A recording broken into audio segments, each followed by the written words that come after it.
Yeah, it's a lot going on. Thank you for waiting. I'm so sorry. Michael, Well, I'm Lisa. Hi. nice to meet you. My husband probably came out here looking for the keys and, you know. Give me about 20, maybe 30 minutes. I'm gonna get everything. I'm gonna get the key cut, then I'm gonna get it programmed. Okay. If you need anything out of there, just go ahead and grab it now, because when I start programming, only this door can be open.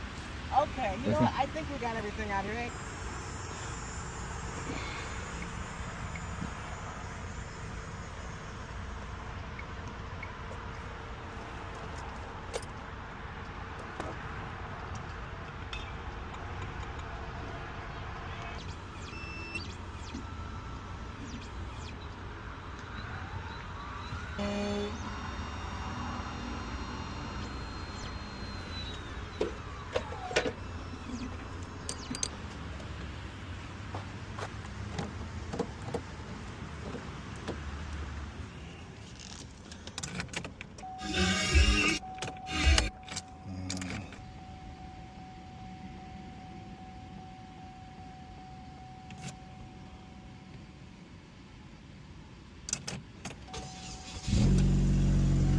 Good to go.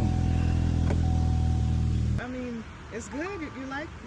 Yeah, I work pretty much every day, 7 days a week. So you know, let me get a good phone number for like a receipt. Okay, so 612. Yes, indeed. It's been a pleasure to meet you. And your name is Mike? Mike. Okay, Mike, this is for you. Thank you so much. Why? I really appreciate Because that. my dad, he would take a $100 bill and find a brother and bless him. So he left, so I'm doing that now. Thank and you that's so for much. you. I really do Okay? appreciate that. So you Okay, said your name is all right. Lisa? Lisa. Nice Lisa to meet you, Howard. Lisa. My husband's Dennis, so